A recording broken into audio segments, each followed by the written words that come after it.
Assalamualaikum warahmatullahi wabarakatuh. Alhamdulillahilladzi ahyana ba'da ma amatana wa ilaihi nusyur. Asyhadu an la ilaha illallah wahdahu la syarikalah wa asyhadu anna Muhammadan abduhu wa rasuluh la nabiyya ba'dah. Allahumma salli ala Muhammad wa ala alihi wa ashabihi wa man tabi'ahum bi ihsanin ila yaumiddin. Jamaah Majelis Taklim yang dirahmati oleh Allah, mari kita senantiasa terus bersyukur kepada Allah karena Allah telah memilih kita untuk bisa hadir secara istiqomah ke majelis taklim ini, ke majelis ilmu ini, majelis yang sangat dibanggakan Allah di depan para malaikat, majelis yang bisa membuat kita mudah untuk masuk surganya Allah, sebagaimana yang disabdakan Nabi di dalam hadis riwayat Muslim nomor 2699. Rasulullah Sallallahu Alaihi Wasallam bersabda, saya baca artinya: siapa yang menempuh jalan untuk mencari ilmu, untuk menghadiri pengajian, untuk menghadiri majelis ilmu, maka Allah akan mudahkan baginya jalan untuk menuju surganya Allah. Jadi kalau kita menghadiri pengajian, menghadiri majelis ilmu, itu berarti Allah sedang memudahkan jalan kita untuk menuju surganya. Maka kita harus bersyukur kepada Allah karena Allah memilih kita untuk bisa mudah masuk surganya. Semoga Allah terus memilih kita, semoga Allah terus menolong kita agar kita bisa istiqomah hadir ke majelis ilmu seperti malam ini, sehingga kelak kita dicabut nyawa, semoga dalam keadaan husnul khotimah. Amin amin ya rabbal alamin. Ibu bapak saudara-saudara yang dirahmati oleh Allah, mari kita lanjutkan kisah tentang Abu Darda, salah seorang sahabat Nabi yang luar biasa, yang berakhlak mulia, yang ahli hikmah, ahli hikmah. Kalau pada kesempatan yang lalu kita sedang bahas tentang masuk Islamnya Abu Darda, itu dari proses berpikir, yaitu karena patungnya dihancurkan, maka dia ajak bicara patungnya, karena patungnya tidak menjawab, maka dia berpikir bahwa patung itu tidak layak untuk dijadikan Tuhan. Bagaimana bisa dijadikan Tuhan wong tidak bisa diajak bicara, tidak bisa membela dirinya ketika dihancurkan. Lalu yang kedua, hikmah yang kita bisa ambil dari Abu Darda di kesempatan yang lalu adalah kita di dalam beribadah harus juga memperhatikan hak-hak dari keluarga-keluarga kita. Nah, pada kesempatan ini kita akan mengambil beberapa hikmah dari Abu Darda, karena memang Abu Darda itu ahli hikmah. Kita bisa ambil beberapa yang bermanfaat untuk kehidupan kita, ya, sehingga kita bisa sukses dalam hidup di dunia maupun di akhirat. Yang pertama, pada kesempatan ini Abu Darda itu sangat meyakini kekuatan doa. Sangat meyakini kekuatan doa. Jadi beliau tuh nggak pernah ragu sedikit pun apabila beliau sudah berdoa. Mari kita tiru hal-hal seperti ini, sebab di antara kita ini ada yang suka ragu-ragu apakah doa kita akan diterima atau tidak. Tapi Abu Darda tidak seperti itu. Beliau sangat yakin bahwa doa-doanya akan terkabul. Suatu hari ketika Abu Darda itu berbincang dengan para sahabat Nabi yang lain, datang seseorang untuk memberi kabar kepada beliau bahwa di daerah beliau bertempat tinggal itu sedang terjadi kebakaran hebat. Bisa jadi rumahnya Abu Darda itu ikut kebakaran. Kata orang yang baru datang itu mengabarkan kepada Abu Darda. Tapi Abu Darda itu tenang saja, ya. Tenang saja, tidak panik sedikit pun. Bahkan beliau sangat yakin bahwa bahwa rumahnya tidak mungkin terbakar. Loh, kenapa kok bisa begitu? Karena beliau pada sebelum berangkat ke tempat yang sekarang ini, beliau sudah berdoa. Apa doanya? Doa yang diajarkan Nabi, yaitu Allahumma anta rabbi la ilaha illa anta alaika tawakkaltu wa anta rabbil arsyil azim masya Allah kana wa ma lam yasha lam yakul la haula wa la quwwata illa billahil aliyul azim a'lamu anna Allah ala kulli syai'in qadir wa anna Allah qad ahata bi kulli syai'in ilma Allahumma inni a'udzu bika min syarri nafsi wa min syarri kulli dabbatin anta akhidum binasiyatiha inna rabbi ala sirati mustaqim. Itu doa yang diajarkan Nabi kepada Abu Darda. Bisa dicari doa itu, ya memang agak panjang, kalau tidak hafal dibaca saja ya, dibaca saja. Artinya, ya Allah, Engkau adalah Tuhanku. Tiada Tuhan melainkan Engkau. Kepadamu saya bertawakal. Engkau Tuhan Arsy yang sangat agung. Kalau Engkau berkehendak, maka akan terjadi. Kalau Engkau tidak berkehendak, maka pasti tidak akan terjadi. Nah itu kalimatnya tadi itu. Kalau Allah berkehendak, maka akan terjadi. Tapi kalau Allah tidak berkehendak, maka pasti tidak terjadi. Tiada daya dan kekuatan melainkan Allah yang maha tinggi lagi maha agung. Saya mengetahui bahwa Allah terhadap segala sesuatu itu mampu. Dan ilmu Allah mencakup segala hal. Ya Allah, saya berlindung kepadamu dari kejelekan diriku dan kejelekan seluruh binatang. Engkau yang memegang ubun-ubunnya, sesungguhnya Tuhanku di jalan yang lurus. Itu doa Abu Darda yang diajarkan oleh Rasulullah.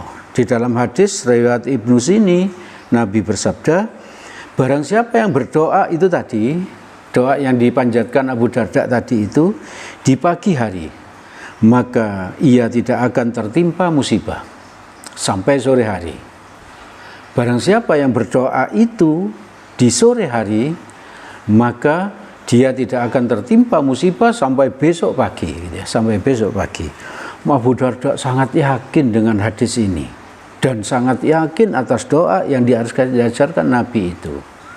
Dan memang setelah Abu Darda itu pulang disertai orang yang memberi kabar tadi, memang betul terjadi kebakaran di kampungnya Abu Darda.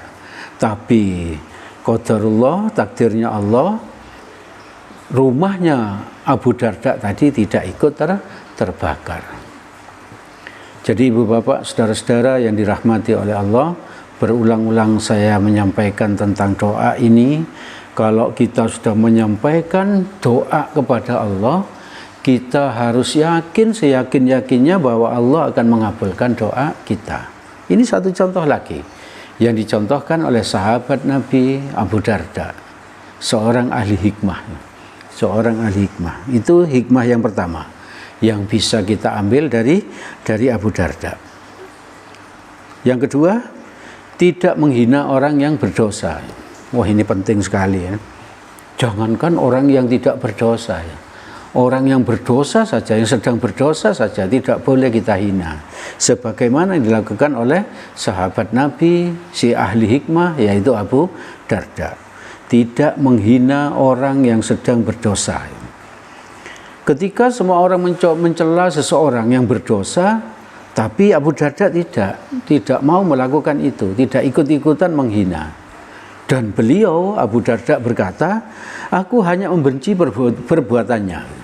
Jadi kalau ada seseorang yang sedang berdosa, misalnya sedang mabuk-mabukan gitu ya, Abu Darda enggak membenci orangnya ya.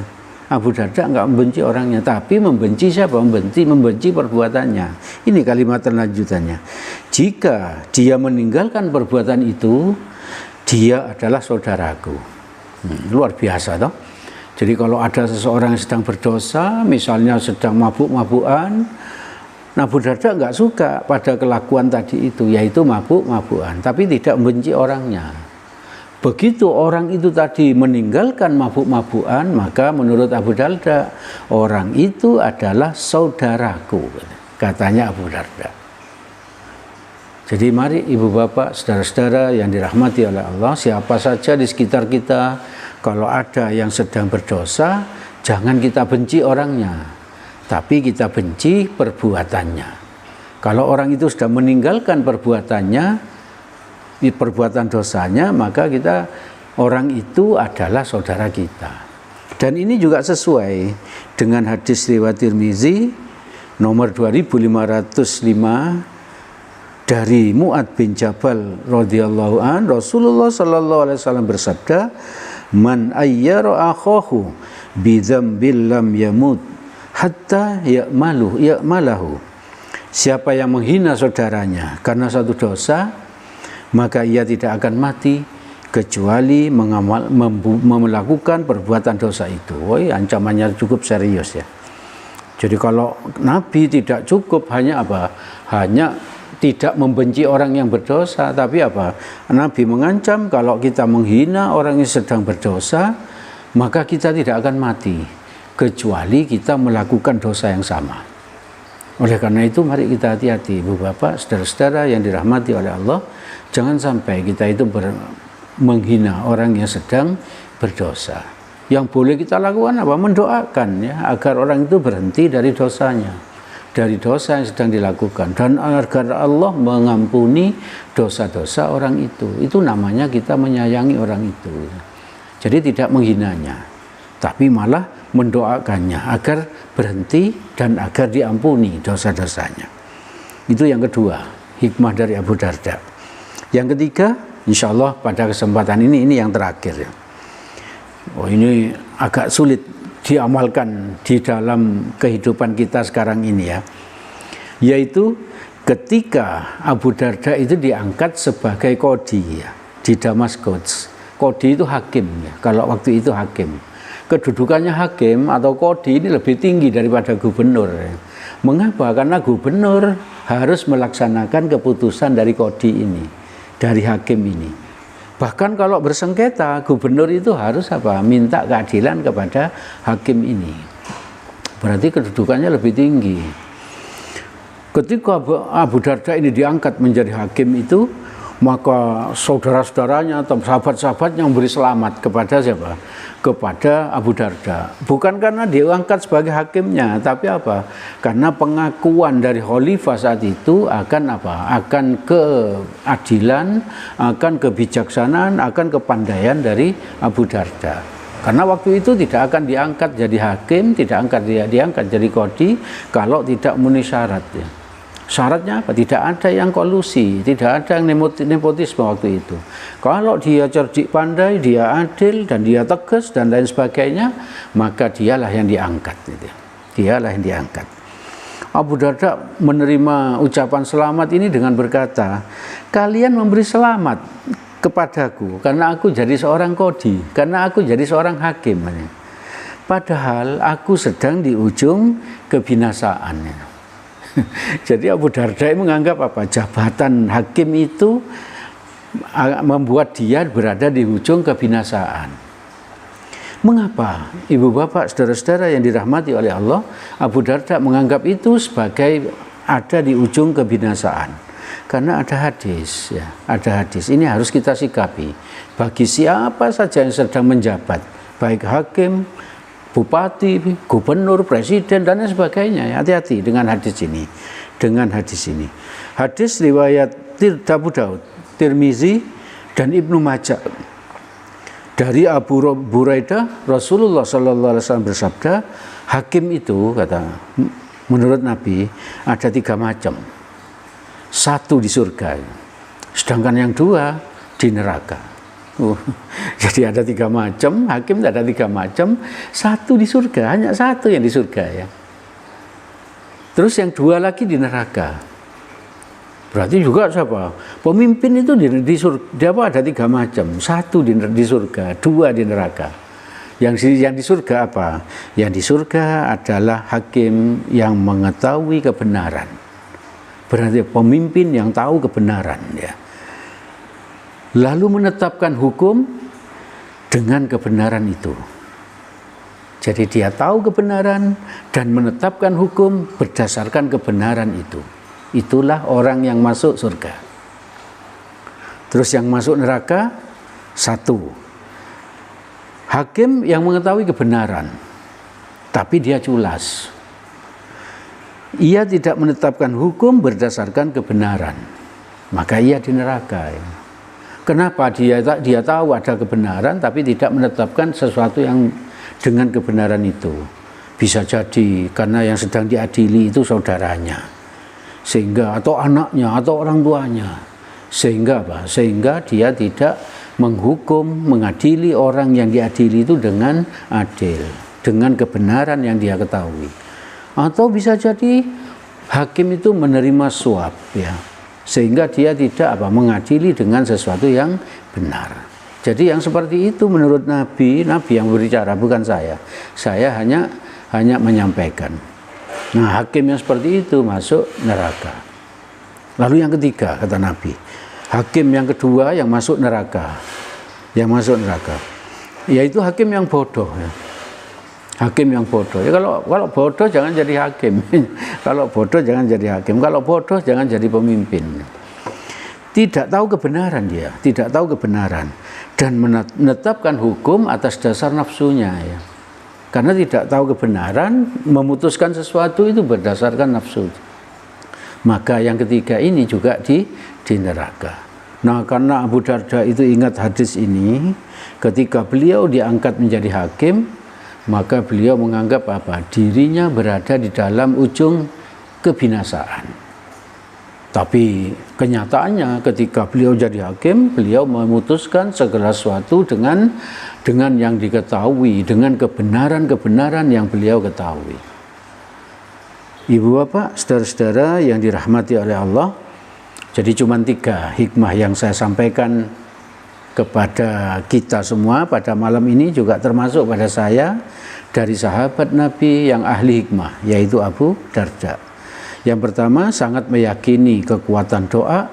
Yang kedua, tidak menghina orang yang sedang berdosa. Dan yang ketiga, tidak suka menerima ucapan selamat ketika diangkat sebagai pejabat. Jadi kalau kita diangkat menjadi pejabat, maka kita harus berhati-hati, kita harus pandai dan memutuskan segala sesuatu dengan kebenaran, ya, dengan kebenaran. Ibu bapak, saudara-saudara yang dirahmati oleh Allah, segala yang baik semuanya berasal dari Allah Subhanahu wa ta'ala. Semoga ada manfaatnya bagi kita dan semoga Allah menolong kita agar kita bisa mengamalkannya. Amin, amin ya rabbal alamin. Apabila ada salahnya, saya mohon maaf yang sebesar-besarnya. Mari kita tutup majelis ini dengan doa kafaratul majelis.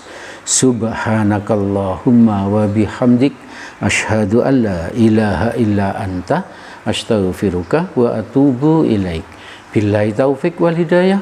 Assalamualaikum warahmatullahi wabarakatuh.